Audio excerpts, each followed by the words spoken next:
So you've just poured yourself a nice glass of red wine after a long day. Maybe you've heard it's good for your heart. Maybe you just enjoy the taste. Or maybe you're unwinding from a stressful week.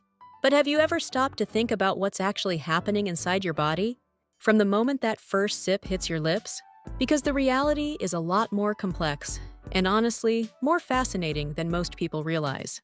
Today, I want to take you through the entire journey from the second alcohol enters your system to what's happening in your brain, your liver, your heart, and even down to your cellular level. And fair warning, some of this might surprise you, especially when it comes to the whole wine is healthy debate. The first 5 minutes. Let's start at the beginning. You take that first sip of wine, and within about 5 minutes, the alcohol starts getting absorbed. About 20% gets absorbed directly through your stomach lining, but the majority, around 80%, gets absorbed through your small intestine. The speed of absorption matters, because it affects how quickly you feel the effects. A study in the Journal of Pharmacology and Experimental Therapeutics found that food in your stomach can slow alcohol absorption by up to 50%. This is why you feel tipsy way quicker when you haven't eaten. Once alcohol enters your bloodstream, it travels everywhere to your brain, your heart, your muscles, every organ. And because alcohol is a small molecule that passes directly through cell membranes, it gets to work almost immediately. What's happening in your brain? Within about 10 minutes, alcohol reaches your brain. And this is when you start feeling the effects. That relaxed, slightly buzzed feeling? That's your brain chemistry, changing in real time. Alcohol affects multiple neurotransmitter systems. First, it enhances the effects of GABA, which is your brain's main inhibitory neurotransmitter. Basically, your brain's brake pedal. Research published in Neuropharmacology shows that alcohol amplifies GABA activity, which is why you feel more relaxed and less anxious after a drink. At the same time, alcohol inhibits glutamate, an excitatory neurotransmitter. When you suppress glutamate, your brain slows down even more. This combination is why your reaction times get slower. Your speech might slur a bit, and your inhibitions drop. But here's where it gets concerning. A study from the National Institute on Alcohol Abuse and Alcoholism found that even moderate drinking causes detectable changes in brain structure over time. Regular consumption, even at levels considered moderate like 1 glass per day, was associated with reduced gray matter volume in certain brain regions. Alcohol also triggers dopamine release in your brain's reward center, which is why drinking feels pleasurable. A study in Alcohol and Alcoholism journal found that alcohol increases dopamine levels by 40 to 360%. This dopamine hit is why alcohol can be addictive. And the National Institute on Drug Abuse reports that about 10% of people who drink will develop alcohol use disorder at some point. Your liver gets to work. While all this is happening in your brain, your liver is working overtime. Your liver metabolizes about 90% of the alcohol you consume through an enzyme called alcohol dehydrogenase, which breaks alcohol down into acetaldehyde. And here's the kicker. Acetaldehyde is toxic and carcinogenic. Research from the International Agency for Research on Cancer has classified acetaldehyde as a Group 1 carcinogen, the same category as tobacco smoke. Your liver quickly converts acetaldehyde into acetate, which is less harmful. But there's a window where this toxic compound is circulating through your body. Your liver can process roughly 1 standard drink per hour. A typical glass of wine is 1 standard drink. So if you're sipping slowly, your liver can keep up. But if you're drinking faster, acetaldehyde builds up, contributing to hangover symptoms and longer-term health risks. If you're finding this breakdown helpful and want to see more evidence-based content like this, go ahead and hit that like button. It really helps me reach more people. All right, let's keep going. The heart health paradox. Now let's talk about the elephant in the room. The whole wine is good for your heart thing.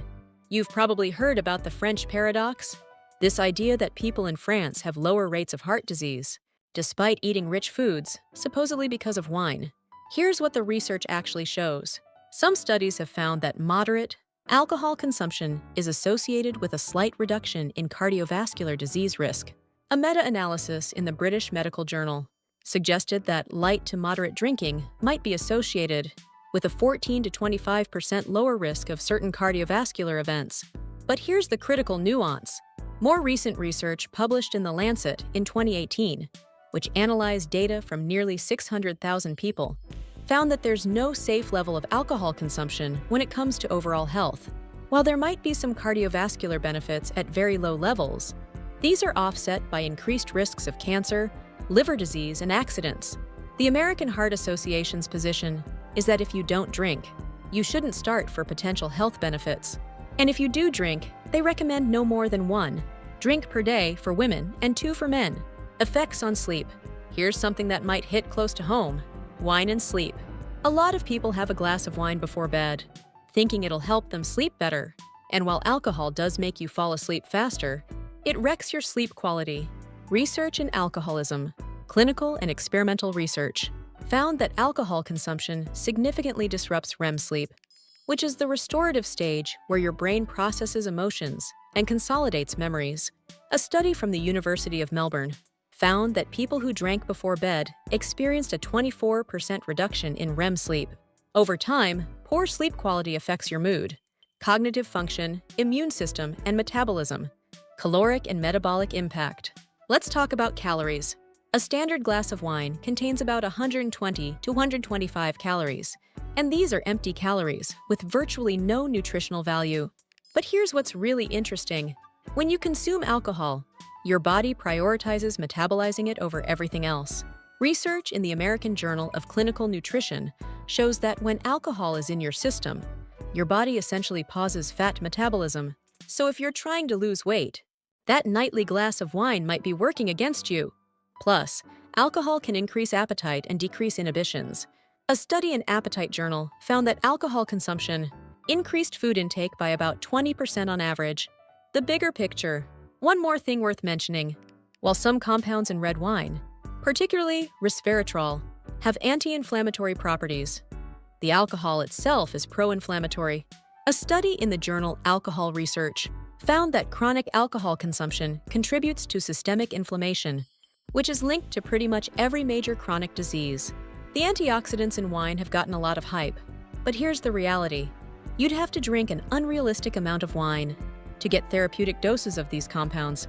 You're far better off getting antioxidants from fruits and vegetables without the alcohol attached. Conclusion. So what really happens when you drink that glass of wine? Within minutes, it's affecting your brain chemistry and altering your mood. Your liver immediately kicks into gear to process a toxic substance. Your sleep quality takes a hit. Your body pauses fat burning. And over time, regular consumption carries risks that extend far beyond what most people realize. Look, I'm not here to tell you never to drink wine. That's a personal choice. But I think it's important to be informed about what's actually happening in your body, rather than buying into oversimplified narratives about health benefits. The key is being honest with yourself about how much you're drinking and why. If you're using wine to cope with stress every single night, that's worth examining. If you're having a glass with dinner a couple times a week and genuinely enjoying it, that's a different story.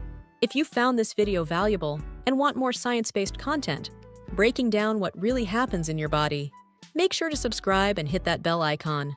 Thanks for watching, and I'll catch you in the next one.